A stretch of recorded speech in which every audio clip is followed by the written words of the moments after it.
નમસ્તે વિદ્યાર્થી મિત્રો, આજે આપણે ધોરણ 11 કોમર્સ વિષય ગુજરાતીનો અભ્યાસ કરશું. તો વિદ્યાર્થી મિત્રો, આજે આપણે 10મો પાઠ છે જીભ, તેનો અભ્યાસ કરશું. પાઠ 10મો જીભ. તેમના લેખક છે જ્યોતિન્દ્ર દવે અને સાહિત્ય પ્રકાર છે હાસ્ય નિબંધ. તો વિદ્યાર્થી મિત્રો, આપણે સૌપ્રથમ લેખક જ્યોતિન્દ્ર દવેનો પરિચય મેળવશું અને ત્યાર પછી વિસ્તારપૂર્વક આપણે પાઠની સમજૂતી જે છે એ મેળવશું. જ્યોતિન્દ્ર દવેનો જન્મ 21/10/1901 થયો હતો અને 11/9/1980 રોજ જ્યોતિન્દ્ર દવે છે તે અવસાન પામ્યા હતા. ગુજરાતી સાહિત્યમાં હાસ્ય લેખક તરીકે જાણીતા એવા જ્યોતિન્દ્ર હરિશંકર દવેનો જન્મ પોતાનું વતન સુરતમાં થયો હતો. તેમણે કોલેજ સુધીનું શિક્ષણ જે છે એ સુરતમાંથી પ્રાપ્ત કર્યું હતું. 1933 થી 1937 એટલે કે આમ જે 4 વર્ષના સમયગાળા દરમિયાન સુરતમાં આવેલી MTB કોલેજ જે છે એ કોલેજમાં ગુજરાતીના અધ્યાપક તરીકે તેમણે સેવાઓ જે છે એ આપી હતી. પછી એવું કહેવાય છે કે જ્યોતિન્દ્ર દવે જે છે એ 1933 થી 1937 સુધી સુરતમાં આવેલી MTB કોલેજમાં તે પ્રોફેસર તરીકે કામ કર્યું હતું. પણ ત્યાર પછી જીવનનો મોટો ભાગ, વધારે પડતા દિવસો જે છે તેમણે મુંબઈમાં જ પોતે વસવાટ કર્યો હતો. છેલ્લે તેમણે માંડવી કચ્છની કોલેજમાં 3 વર્ષ આચાર્ય રહ્યા હતા. એટલે કે મુંબઈમાં રહ્યા પછી તેમણે માંડવી, કચ્છમાં આવેલી માંડવી જે કોલેજ જે છે એ માંડવી કોલેજમાં 3 વર્ષ સુધી તેમણે આચાર્ય તરીકેની પણ સેવા જે છે આપી હતી. તેઓ વિશેષ લોકપ્રિય અને અગ્રણી નિબંધકાર હતા. એટલે કે ઘણા બધા તેમણે નિબંધો પણ લખેલા છે. હાસ્ય લેખક તરીકેની શક્તિ અને હાસ્યપ્રેરક વ્યાખ્યાનો આપવાની ઉત્તમ આવડત એ બંને ગુણોનો સમન્વય તેમનામાં હતો. એટલે કે હાસ્ય લેખક તરીકેની શક્તિ પણ એનામાં હતી અને હાસ્યપ્રેરક વ્યાખ્યાનો એટલે કે પોતે હાસ્યના નિબંધો પણ પોતે લખી પણ શકતા હતા અને પોતે હાસ્ય લેખક તરીકે પણ પોતે એમ કે જાણીતા હતા. અને પોતે આપણે કહીએ ને કે હાસ્ય માટેના પોતે વ્યાખ્યાનો જે છે પણ પોતે એમ કે આપવાની બંને આવડત જે છે એનામાં જોવા મળતી હતી.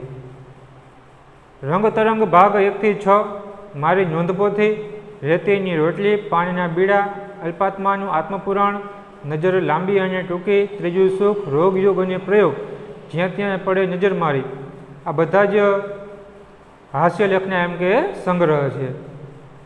જ્યોતિન્દ્ર તરંગ છે જેમાં ઉત્તમ હાસ્ય નિબંધો છે. એટલે કે જ્યોતિન્દ્ર તરંગ જે છે એમાં તેમણે ઉત્તમ હાસ્ય નિબંધ એમ કે લખેલા છે. પછી ધનસુખલાલ મહેતા નામના લેખકની સાથે મળી અને તેમણે અમે બધા એવું શીર્ષક આપી અને સરસ મજાની હાસ્યથી ભરેલી નવલકથાની પણ તેમને રચના કરી છે. તેમને રણજીતરામ સુવર્ણચંદ્રક અને નર્મદ સુવર્ણચંદ્રક આપી તેમનું સન્માન કરવામાં આવ્યું છે. આ તો લેખકનો પરિચય જ્યોતિન્દ્ર દવેનો. હવે પછીનો આપણો વિષય વસ્તુ જે છે કે જીભ. જીભ એટલે શું? તો કે જીભનો સામાન્ય અર્થ થાય છે રસના, અથવા તો આપણે એને લૂલી પણ કહી શકીએ. અને આપણને ખબર છે કે જીભ એ શું છે, કારણ કે દરેક વ્યક્તિના મુખમાં, શરીરમાં જીભ નામનું જે અંગ જે છે એ આવેલું હોય છે. તો આ જ હાસ્ય નિબંધની અંદર લેખકે કે જીભ જે છે એ જીભના કાર્યો, એ જીભની પ્રવૃત્તિ અને જીભના કારણે એ લોકોને ટૂંકમાં કેવી તકલીફ પડે છે, કેવા હાસ્ય ઉત્પન્ન થાય છે, એનું વર્ણન જે છે અહીંયા ઘણે તેમણે એમ કે કર્યું છે. તો આપણે વિસ્તારથી હવે આ પાઠની સમજૂતી મેળવશું. મનુષ્યની સર્વ ઇન્દ્રિયોમાં જીભનું સ્થાન વિશિષ્ટ છે. બીજી બધી કરતાં તેનું મહત્ત્વ પણ વિશેષ છે. કાન, હાથ, પગ આદિ 2 ઇન્દ્રિયો છે ને તે કાર્ય એક જ કરે છે. એક સાંભળવાનું કામ કરવા માટે 2 કાન, એક શ્વાસ લેવાનું કાર્ય કરવા માટે 2 નસકોરા, ચાલવાના એક કાર્ય માટે 2 પગ, જોવાના કામ માટે 2 આંખો, પણ બોલવાનું અને સ્વાદ પારખવાનું એમ 2 કામ માટે એકલી જીભની નિમણૂક કરવામાં આવી છે. લેખક કહે છે કે મનુષ્યની સર્વ ઇન્દ્રિયોમાં, માણસ જે છે, માણસમાં શરીરમાં ઘણા બધા અંગો જે છે અંગો આવેલા છે. તે જે કંઈ પણ આપણે કહીએ ને કે જે બધા જ અંગોમાં જીભ જે છે ને વિશિષ્ટ કંઈક અલગ જ પ્રકારનું સ્થાન જે છે ને જીભ ધરાવે છે. લેખક કહે છે કે મનુષ્યના શરીરમાં, મનુષ્યની સર્વ ઇન્દ્રિયોમાં બધા જ જે અંગો આવેલા છે, આંખ, કાન, નાક, મુખ, દાંત, ગાલ, માથું કે પછી ટૂંકમાં આંખ જે છે, આંગળા જે છે, પગ જે છે, આ બધા જ જે અંગો જે છે એ બધા જ અંગોમાં જીભ એ બધા જ અંગો કરતાં વિશિષ્ટ અલગ જ પ્રકારનું સ્થાન ધરાવે છે. પછી કીધું કે બીજી બધી કરતાં એ મહત્વનું વિશેષ છે, બીજા બધા અંગો કરતાં ખૂબ જ ખાસ એનું મહત્વ વધારે છે. પછી કીધું કે કાન, હાથ, પગ આ બધા બબે અંગો છે. દરેક મનુષ્યને ઈશ્વરે 2 કાન આપ્યા છે, 2 હાથ આપ્યા છે, 2 પગ આપ્યા છે, 2 આંખો આપે છે. આ અંગો બધા બબે આપ્યા છે, પણ કામ તો કે એક જ કરે છે. કેવી રીતે? તો કે સાંભળવાનું એક જ કામ કરવા માટે તો કે 2 કાન આપ્યા છે. એક જ શ્વાસ લેવાનું કાર્ય કરવા માટે તો કે 2 નસકોરા આપ્યા છે. ચાલવાના જ એક કામ માટે તો કે 2 પગ આપ્યા છે. જોવાનું કાર્ય કરવા માટે તો કે 2 આંખો આપે છે. પણ બોલવાનું અને સ્વાદ પારખવાનું આ બંને કામ માટે, કામ 2 છે પણ એના માટે માત્ર એકલી જ જીભની નિમણૂક કરવામાં આવે છે. હવે સ્વાભાવિક છે કે આપણે કાન દ્વારા સાંભળી શકીએ છીએ. કદાચ 2 વ્યક્તિ બોલતો હોય, એક આ બાજુથી બોલતો હોય, એક આ બાજુથી બોલતો હોય, તો આપણે બંને વ્યક્તિનું કે ભાઈ આ બાજુનું આ કાનમાં, આ બાજુનું આ કાનમાં એમ નથી આપણે સાંભળી શકતા. બંને વ્યક્તિનો અવાજ એકી સાથે આપણે બંને કાનમાં એમ કે સંભળાતો હોય છે. અલગ અલગ કાનમાં આપણે 2 વ્યક્તિના અલગ અલગ જુદા જુદા અવાજ સાંભળી શકતા નથી હોતા. પછી તો એક પગ આપણે ચાલી નથી શકતા, ચાલવા માટે તો કે 2 પગની ટૂંકમાં જરૂર પડે છે. ત્યાર પછી તો આપણે જોવાનું એક જ છે, પણ છતાં આપણે બંને આંખો દ્વારા એક જ દ્રશ્ય આપણને દેખાય છે. આપણે ટીવી જોતા હોય કે 2 ટીવી ગોઠવી, એક આ બાજુ એક આ બાજુ, આ આંખેથી આ બાજુનું જોઈએ, આ આંખેથી આ બાજુનું, એ શક્ય નથી. કારણ કે કાં તો બંને આંખો જે છે એક જ આ બાજુનું ટીવીનું દ્રશ્ય જોશે, કાં તો પછી આ બાજુનું. આપણને ખબર છે આપણી આંખો જે છે, આપણે જો કદાચ આ બાજુ ફેરવશું તો બંને આંખો આ બાજુ જશે, આ બાજુ ફેરવશું તો બંને આંખો આ બાજુ, એક આંખ આ બાજુ ને એક આ બાજુ, એ શક્ય નથી, એ થઈ ન શકે. બરાબર. બીજું કે આપણે ટૂંકમાં કોઈ પણ સુગંધ જે છે મેળવી છે, ફૂલમાંથી એક ટૂંકમાં ગુલાબનું ફૂલ હોય, એક ટૂંકમાં મોગરાનું ફૂલ હોય, તો બંને અલગ અલગ ફૂલ છે, બંનેની સુગંધ અલગ અલગ આવે, પણ મોગરાની સુગંધ આ નાકમાંથી ને ગુલાબની સુગંધ આ નસકોરામાંથી આપણે લઈ ન શકીએ. એકી જ સાથે જે છે બંને નસકોરા એમ કે લેતા હોય. એટલે કહે છે કે આંખ જે છે, કાન જે છે, નાક જે છે કે પગ જે છે, આ બધા 2 અંગો છે, પણ માત્ર કહેવાય ને કે કામ જે છે એ માત્ર એક જ કરે છે. પણ જીભ જ એક એવી વસ્તુ જે છે કે અંગ એક જ અને 2 કામ કરે છે. કયા 2 કામ જીભ કરે છે? તો કે બોલવાનું અને સ્વાદને પારખવા. જો મુખ્ય મહત્વના 2 કામ, જો બોલ્યા વિના ચાલે નહીં. બરાબર છે. એટલે કે બોલવાનું ને સ્વાદ પારખવાના મુખ્ય 2 કામમાં જે કે જીભ એકલી જ જે છે કામ કરતી હોય છે. ઘણી ખરી ઇન્દ્રિયો પર આપણો કાબુ નથી. આપણી ઈચ્છા વિરુદ્ધ પણ પરસંસ્કારની અસર એના પર થયા વગર રહેતી નથી. કોઈ આપણને ગાળ દેતું હોય ને તે સાંભળેવી આપણને કુદરતી રીતે ન રૂચતી હોય તો પણ આપણા પોતાના કાન એ ગાળ આપણા મગજ સુધી પહોંચાડે વિના નહીં રહે. ન જોવા જેવું આંખ અનેક વાર જુએ ને માથું ફેરવી નાખે એવી દુર્ગંધ નાસિકા મગજને પહોંચાડે છે, પરંતુ જીભની ઉપર તો મનુષ્યની પૂરેપૂરી સત્તા પ્રવર્તે છે. એની ઈચ્છા હોય તો જ બોલવાનું કે સ્વાદ આપવાનું કાર્ય જીભ કરી શકે, અન્યથા નહીં. પછી કહે છે કે કાબુ એટલે કે અંકુશ, નિયંત્રણ. આપણા ઘણા બધા મોટાભાગના અંગો જે છે એ મોટાભાગના અંગો ઉપર આપણો પોતાનો કાબુ નથી રહેતો. આપણે આપણા અંગોને, આપણા મનુષ્યના શરીરના અંગોને આપણે નિયંત્રણમાં રાખી શકતા નથી. આપણી ઈચ્છા ન હોય, બરાબર, આપણી ઈચ્છા વિરુદ્ધ પણ જે પરસંસ્કારની અસર આપણા અંગો ઉપર એમ કે થતી હોય છે. ઉદાહરણ આપે છે લેખક કે કોઈ વ્યક્તિ આપણને ગાળ દેતું હોય, કોઈ વ્યક્તિ આપણને ગાળ દે તો સ્વાભાવિક છે કે ગાળ આપણને સાંભળવી ન ગમે, આપણને ન ગમતી હોય, છતાં પણ જે છે એ કાન આપણને કુદરતી રીતે ગમતી ન હોય, આપણને સાંભળવી ન હોય, છતાં પણ જે છે તો કે એ કાન એ વ્યક્તિના બોલેલા શબ્દો આપણા મગજ સુધી એમ કે પહોંચાડી શકે છે. આપણે આપણા કાનને બંધ નથી કરી શકતા કે ભાઈ પેલો વ્યક્તિ બોલે છે મારે ચોખ્ખમાં સાંભળવું નથી. એટલે પેલો વ્યક્તિ ગાળ દેતું હોય, આપણને સાંભળવી ગમતી ન હોય, આપણને રૂચતી ન હોય, છતાં પણ જે છે એ કાન પેલા વ્યક્તિના શબ્દો, અવાજ આપણા મગજ સુધી એમ કે પહોંચાડ્યા વિના રહેતી નથી અને આપણને ટેન્શન, ગુસ્સો જે છે અપાવતી હોય છે. પછી કહે છે કે આંખ જે છે એ જોવાનું કામ કરે છે, પણ ઘણી બધી વખત તો કે જે ન જોવાનું, ન જોવા જેવું, તો કદાચ ખરાબ દ્રશ્ય જે છે, ન જોવા જેવું કદાચ ટૂંકમાં કોઈ દ્રશ્ય જે છે એ પણ આપણી આંખો ન જોવું હોય છતાં પણ જે છે વારંવાર એ દ્રશ્ય જે છે આપણી આંખો એમ કે જોઈ લેતી હોય છે. પછી એટલે કે આપણી આંખોને આપણે ટૂંકમાં બંધ કરી શકતા નથી, કાનને પણ બંધ કરી શકતા નથી. એ જ રીતે આપણું જે નાક જે છે કે જે કદાચ ટૂંકમાં આપણું મગજ ટૂંકમાં કહે ને કે ફાડી નાખે, આપણા મગજને ટૂંકમાં કહે ને ખૂબ જ એમ કે અરુચિ થાય, નફરત થાય, માથું ફેરવી નાખે, દુર્ગંધ આવતી હોય છતાં પણ જે છે આપણું નાક બંધ કરી શકતા નથી. એ દુર્ગંધ જે છે નાક પોતે કેમ કે લે છે અને આપણે મગજ સુધી એની અસર જે છે એ પહોંચાડે છે. આમ ટૂંકમાં તો કે જે પેલા કાન જે છે કે આંખ જે છે કે નાક જે છે એ મનુષ્યના અંગ છે, પણ એની ઉપર કાબુ મનુષ્ય પોતે એમ કે રાખી શકતો નથી. પરંતુ જીભ ઉપર તો કે મનુષ્યની પૂરેપૂરી સત્તા, પૂરેપૂરો અંકુશ જે છે એમ કે રહેલો હોય છે. કારણ કે જો માણસને બોલવાની ઈચ્છા થાય તો જ જે છે માણસ બોલે, જો બોલે તો જ જીભ દ્વારા જે છે કાર્ય થતું હોય છે બોલવાનું. બાકી માણસ મનથી વિચારે મારે બોલવું જ નથી તો જીભ જે છે બોલી શકે નહીં. પછી સ્વાદ આપવાનો, સ્વાદને પારખવાનો કે ભાઈ તીખું છે, જીભ બે કામ કરે, એક તો બોલવાનું, આપણે જીભને પકડી રાખીએ આપણે બોલી શકીએ નહીં, જીભ કપાઈ જાય તો આપણે બોલી શકીએ નહીં. પછી એવી રીતે એક તો બોલવાનું કામ કરે છે અને બીજું તો કે સ્વાદને પારખવાનું.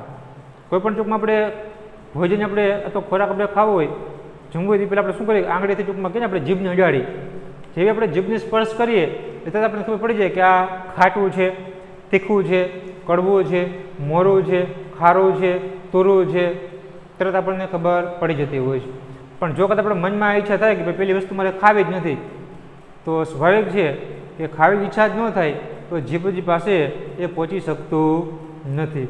ખબર ઈચ્છા થાય કે મારે બોલવું જ નથી તો પણ જીભ જે છે પરાણે બોલી શકતી નથી. આ રીતે કહે ને બીજા બધા અંગો ઉપર તો મનુષ્યની સત્તા, અંકુશ, નિયંત્રણ નથી, પણ જીભ ઉપર તો કે પૂરેપૂરી સત્તા રહેલી છે. માણસનું મન ધારે એ જ પ્રમાણે જીભ જે છે કાર્ય કરતી હોય છે. બોલવાનું ને ખાવાનું દુનિયાના બે મોટામાં મોટા કાર્ય એક નાનકડી જીભ બજાવે છે. માનવ જીવનમાં આના કરતાં વધારે ઉપયોગ તો કે જરૂરી બીજા કોઈ કાર્ય નથી. એ બંને કાર્યની મનુષ્યના જન્મથી શરૂઆત થાય છે અને જીવનનો અંત આવતા સુધી ચાલે છે, અથવા મનુષ્યના મરણ પછી પણ એની જીભનું કાર્ય તો ચાલુ જ રહે છે. એના મત, અભિપ્રાય, વચન આદિનો પાછળનાઓ વારંવાર ઉલ્લેખ કરીને એની વાણીને અમર બનાવે છે. એની પાછળ 12મું, 13મું શ્રાદ્ધ, વર્ષી આદિ પ્રસંગો યોજીને એની રસસ્વાદની અભિલાષાને મરણ પછી સંતોષે છે. આમ જીભનું કાર્ય મનુષ્યના જન્મથી શરૂ થાય છે ને એ મરણ પછી પણ ચાલુ રહે છે. વૃદ્ધાવસ્થામાં બીજી ઇન્દ્રિયો શિથિલ થઈ જાય છે ત્યારે પણ જીભ તો એવી ને એવી બળવાન રહે છે. ઘણીવાર તો બીજી ઇન્દ્રિયોની શક્તિમાં ભેગી થતી હોય એમ લાગે છે. ઘરડી આંખ, ઘરડું મગજ એ નિર્બળતાની નિશાની છે, પણ ઘરડી જીભ એટલે અનુભવેને સંસ્કારે બળમાં અને કળમાં દુર્જીભ બનેલી જીભ એમ જ સમજવાનું. હવે વિદ્યાર્થી મિત્રોમાં ઘણા બધા કદાચ શબ્દ સમૂહ તમને પૂછી શકશે. રસાસ્વાદ એટલે કે રસનો સ્વાદ માણવો, અભિલાષા એટલે ઈચ્છા. તે પછીનો શબ્દો જે છે કે 12મું એટલે કે માણસ મૃત્યુ પામે એટલે કે મરનારના 12મા દિવસે કરવામાં આવતી શ્રાદ્ધ ક્રિયા. વ્યક્તિ મૃત્યુ પામે પછી એ વ્યક્તિના મૃત્યુ પછી 12મા દિવસે કરવામાં આવતી શ્રાદ્ધ ક્રિયા કે વિધિ એટલે કે 12મું. પછી વર્ષી એટલે કે વ્યક્તિ મૃત્યુ પામ્યા પછીના મરણ પછીના વર્ષે 1 વર્ષ પૂરું થાય તેની પાછળ જે શ્રાદ્ધ કરવામાં આવે, વિધિ કરવામાં આવે એને શું કીધું કે વર્ષી. પછી તો કે શ્રાદ્ધ એટલે કે આપણે એવું કહીએ ભાઈ પિતૃઓની તૃપ્તિ માટે, પિતૃઓના મોક્ષ માટે શ્રદ્ધાભાવથી જે કરવામાં આવતું તર્પણ કે પિંડદાન વગેરે અથવા તો ભોજન કરાવવું એટલે કે શ્રાદ્ધ. હવે અહીંયા કહે છે કે બોલવાનું અને ખાવાનું દુનિયાના સૌથી મોટા 2 કામ, એ 2 કામ કહે છે કે દુનિયાના સૌથી મોટા 2 કાર્યો તો કે એક બોલવાનું અને બીજું છે એ ખાવાનું. માટે દુનિયાના સૌથી મોટા 2 કાર્ય બોલવાનું અને ખાવાનું એ જીભ જે છે નાનકડી જીભ કરતે. તો જીભ માત્ર નાની છે છતાં પણ સૌથી મોટા 2 કામ જે છે બોલવાનું અને ખાવાનું એ માત્ર એકલી જીભ જ એમ કે કરતી હોય છે. પછી કહે છે કે મનુષ્યના જીવનમાં બોલવાનું અને પછી સ્વાદ પારખવાનું કે ખાવાનું આના કરતાં એક પણ બીજું કામ, એક પણ બીજું જરૂરી જે છે વધારે એક પણ કાર્ય નથી. કારણ કે બોલવાનું અને ખાવાનું, મનુષ્ય જો ખાય તો જ એનું જીવન જે છે એ ટકી શકે, બોલે તો જ માણસ કામ કરી શકે. એટલે કે મનુષ્ય જીવનના સૌથી મોટા 2 કાર્ય છે બોલવાનું અને ખાવાનું એટલે જીભ જે છે એ કરતી હોય છે. બાકી આ 2 કામ સિવાય બીજું કંઈ વધારે ઉપયોગી હોય એવું લાગતું નથી. પછી કહે છે કે એ બંને કાર્યની એટલે કે બોલવાનું અને જમવાનું, ખાવાનું આ બંને કાર્યની લખક કહે છે કે મનુષ્યના જન્મથી શરૂઆત થાય છે. જેવો મનુષ્યનો જન્મ થાય કે તરત જ એ બાળક સાંભળી શકતું હોય છે, તરત જ એ બાળક જે છે એ આપણે અવાજ કાઢી શકતું હોય છે મુખ દ્વારા, અને પોતે ખાઈ પણ એમ કે દૂધ પણ પોતે એમ કે પી શકતો હોય. એટલે કે આ બંને કાર્યોને બોલવાનું અને ખાવાનું મનુષ્યના જન્મથી જ શરૂઆત થઈ જાય છે અને જીવનનો અંત આવે ત્યાં સુધી જે છે આ બંને કાર્ય એમ કે ચાલુ હોય છે. બોલવાનું અને સ્વાદ પારખવાનું કે જમવાનું મનુષ્યના જન્મથી એની શરૂઆત થાય છે અને મનુષ્યના અંત સુધી, મૃત્યુના અંત સુધી એ બંને કાર્ય એમ કે ચાલુ હોય છે. અને ઘણી બધી વખત તો કે મનુષ્યના મૃત્યુ પછી પણ આ બોલવાનું એનું કાર્ય જે છે એમ કે ચાલુ હોય છે. કારણ કે જે માણસ જેટલા વર્ષો સુધી પોતે પૃથ્વી પર રહ્યો હોય અને ત્યાર પછી એને જે કાંઈ પણ જીવન જીવો હોય, એને જે કાર્ય કર્યા હોય, એના વિચારો જે છે, એનું મત, એના વિચારો, એના વચન, આ બધાના ટૂંકમાં લોકો વારંવાર પાછળનો ઉલ્લેખ કરી અને એને વાણીને પોતે અમર બને. માણસ મૃત્યુ પામે છે પણ એના દ્વારા કરેલા કાર્યો, એના દ્વારા કરાયેલા જે વાક્યો જે છે, વચનો જે છે, લોકો વારંવાર યાદ કરે અને લોકોને પોતે કહે ને કે યાદ કરી એને પણ પોતે અમર જે છે એ બનાવતા હોય છે. તો ઘણી બધી વખત એ વ્યક્તિના મૃત્યુ પછી વર્ષ પૂરું થાય ત્યારે 12મું કરે, શ્રાદ્ધ કરે, વર્ષી કરે, આવા પ્રસંગોએ પણ એના રસાસ્વાદની ટૂંકમાં કહે ને કે એનો આનંદ માણી એની ઈચ્છા જે છે એને પોતે પૂરી કરતા હોય છે. કે ફલાણા ભાઈની ટૂંકમાં વધારે ભોજન ગમતું હતું, આ ગમતું હતું, તો બીજા વ્યક્તિને તમે દાન કરો કરી એની ટૂંકમાં વાણીની અમર જે છે એ બનાવતા હોય છે. આમ કે લેખક કહે છે કે આમાં જીભનું કાર્ય મનુષ્યના જન્મથીની શરૂઆત થાય છે અને એનું મૃત્યુ પછી પણ એનું કામ જે છે એ ચાલુ હોય છે. પછી લેખક કહે છે કે આ જીભની વાત પણ વૃદ્ધાવસ્થામાં બીજા બધા જે અંગો જે છે કે કાન જે છે, આંખ જે છે, કે પછી હાથ છે, કે પગ જે છે, બીજા બધા અંગો નબળા પડી જાય છે. પણ જીભ તો વૃદ્ધાવસ્થા આવે છતાં પણ એકદમ બળવાન, તાકાતવર જે છે પોતે રહેતી હોય છે. લેખક કહે છે ઘણી બધી વખત તો બીજી ઇન્દ્રિયોની શક્તિ એનામાં ભેગી થતી હોય ને એવું આપણને લાગે. જાણે કે પગ ચાલતા બંધ થઈ ગયા, હાથ કામ કરતા બંધ થઈ ગયા, આંખો જોતી બંધ થઈ ગઈ, બધાની શક્તિ જાણે કે જીભમાં ભળી ગઈ હોય એવું આપણને એમ કે લાગતું હોય છે. પછી ઘરડી આંખ, ઘરડો મગજ, પગ જે છે, હાથ જે છે, કાન એ નિર્બળતાની નિશાની છે. હાથ પગ ટૂંકમાં વાંકા વળી જાય, કેળમાંથી વાંકા વળી જાય, આંખ ટૂંકમાં કેમ કે દેખાય નહીં તો ખબર પડી ભાઈને તો કે નિર્બળતા આવી ગઈ, એનું બળ હવે ચાલ્યું ગયું છે, આ વૃદ્ધાવસ્થા આવી ગઈ છે, એનું મૃત્યુ એમ કે નજીક છે. પણ જેમ ઘરડી જીભ હોય એટલે ઘરડી જીભ તો કે અનુભવે અને સંસ્કારે બળમાં અને કળમાં દુર્જીભ બનેલી જીભ એમ જ સમજવાનું. પણ કીધું ને કે બીજા બધા અંગો વૃદ્ધ થાય એટલે નબળા પડી જાય છે. પણ જ્યારે જીભ જેમ ઘરડી થાય ને એમ ટૂંકમાં કીધું કે સંસ્કારમાં, અનુભવના આધારે, સંસ્કારમાં, બળમાં બાબતમાં, કળમાં, બુદ્ધિમાં એને કોઈ જીતી શકતું નથી. એટલે કહેવાય ને કે જે વ્યક્તિ વૃદ્ધ હોય તો પછી ભલે કદાચ હાથ પગ કે બધું નબળું પડી જાય પણ કદાચ એ વ્યક્તિ જે છે પોતાને એટલું બધું અનુભવ થઈ ગયું હોય છે કે એની વાણીની એની સામે કોઈ વાતચીત કરવામાં એને કોઈ પહોંચી શકતું હોતું નથી. એટલે કે બળની બાબતમાં કે પછી કળની બાબતમાં, બુદ્ધિની બાબતમાં એ જીભને જે છે કોઈ પહોંચી શકતું નથી હોતું. રસસ્વાદનો અધિકાર જીભને મળ્યો છે, એના વડે જ સ્વાદનું જ્ઞાન થાય છે, માટે એને જ્ઞાનેન્દ્રિય ગણીએ તો ગણી શકાય. બોલવાનું કાર્ય એ કરે છે એટલા માટે એને કર્મેન્દ્રિય પણ કહી શકાય. શ્રીમદ ભગવદ્ ગીતાની પેઠે જ્ઞાન અને કર્મનું એ સુંદર સમન્વય સાધી બતાવે છે. મન અને હૃદય એની વચ્ચેનું એનું સ્થાન છે તે બહુ સૂચક છે. બંનેને એના વિના ચાલતું નથી. બંનેના પ્રતિનિધિની ગરજ એ સારે છે. મનના વિચારને હૃદયની ઉર્મિઓને જીભ જ વ્યક્ત કરે છે. વિદ્યાર્થીઓને ગણિત કે તત્વજ્ઞાનમાં મુશ્કેલ કોયડાઓ સમજાવતી જીભ જ પ્રિયતમાના સાનિધ્યમાં પ્રણય વચનો ઉચ્ચારે છે. પછી કહીએ કે રસાસ્વાદનો એટલે કે રસને પારખવાનો, રસને માણવાનો અધિકાર જીભને મળ્યો છે. આપણે આંખને કંઈક ભાગ કેવો રસ છે, ખાટો, તીખો, મોરું, તો ખબર ન પડે. કાનને કંઈ તો ખબર ન પડે. પણ એના માટે તો આપણે જીભને ટૂંકમાં કહીએ કે એને સ્વાદ જે છે ટેસ્ટ કરાવવો પડે તો જ આપણે કહી શકીએ કે ટૂંકમાં ખાટું છે, તીખું છે કે કડવું છે. એટલે કે રસનો સ્વાદ માણવાનો અધિકાર જે છે એ જીભને મળ્યો છે. ને એટલા જ માટે કહેવાય ને અને જીભ દ્વારા જ એ સ્વાદનું જ્ઞાન જે છે આપણને થાય કે કડવું છે, તીખું છે, મોરું છે, ખારું છે કે તોરું છે. એટલા માટે આપણે એને જ્ઞાનેન્દ્રિય પણ જીભને એમ કે કહી શકીએ. બોલવાનું કાર્ય જે છે જીભ દ્વારા થઈ શકે, જીભ ન હોય તો આપણે બોલી શકીએ નહીં. એટલા માટે આપણે એને બોલવાનું કામ કરે છે, એટલા માટે આપણને કર્મેન્દ્રિય તરીકે પણ આપણે તેને એમ કે કહી શકીએ છીએ. પછી એવું કહેવાય છે કે શ્રીમદ ભગવદ્ ગીતાની જેમ જ્ઞાન અને કર્મનો સુંદર સમન્વય જે છે, જોડાણ જે છે, પરસ્પર સંબંધ એ ટૂંકમાં જીભ સાથે એમ કે સંકળાયેલો છે. મન અને હૃદય વચ્ચે એનું સ્થાન જે છે એમ કે જીભનું છે. કારણ કે મન અને હૃદયનું જે કાંઈ પણ આપણે વિચારોનું એ માત્ર જીભ દ્વારા એમ કે થતું હોય છે. પછી કહે છે કે બંને વિના એ એમ કે ચાલતું નથી. મનના વિચાર અને હૃદયની ઉર્મિઓ કે મનની જે લાગણી ભાવના ઉર્મિઓ એ જીભ દ્વારા જ આપણે વ્યક્ત જે છે એમ કે કરી શકીએ છીએ. બાકી જીભ દ્વારા જીભ વિના હૃદયની ભાવના લાગણી આપણે વ્યક્ત કરી શકતા નથી. પછી તો કે વિદ્યાર્થીઓ હોય તો વિદ્યાર્થીને ગણિતના કોયડા છે, ગણિતના દાખલા છે, તત્વજ્ઞાનના જો કોઈ પણ કોયડા જો કદાચ સમજાવવું હોય તો કે બોલીએ તો સમજાય, બોલ્યા વિના સમજાય નહીં તો એના માટે પણ જીભની એમ કે જરૂર જે છે એ પડતી હોય છે. અને ઘણી બધી વખત કે પ્રિયતમાના સાનિધ્યમાં પ્રણય વચન ઉચ્ચારે, જેમ પોતાના કહીએ કે પતિ પાસે એની પ્રિયતમા જે છે એ પ્રેમના શબ્દ બોલતો હોય એવી જ રીતે વિદ્યાર્થીને ગણિતના દાખલા કે તત્વજ્ઞાનના કોયડા સમજાવવા માટે જીભની જરૂર એમ કે પડતી હોય છે. પછી કહે છે કે જેમાં કેટલીક કુલવધુઓ આખા ગૃહનો ભાર ચલાવે છે છતાં ગૃહ બહારના તેના દર્શન પણ થઈ શકતા નથી, તેમ જીવનમાં બે સૌથી મુખ્ય કાર્યો કરતી હોવા છતાં જીભ ઘણું ખરું અદૃશ્ય રહે છે. તે પછી લેખક કહે છે કે ઉદાહરણ આપે છે કે જેમાં કેટલીક કુળવધુ, કેટલીક ઘરની જે સ્ત્રીઓ જે છે આખા ઘરનું બધું જ કારભાર જે છે પોતે કેને કે ચલાવતી હોય છતાં ઘર બહારના લોકોને એના દર્શન પણ થઈ શકતા નથી.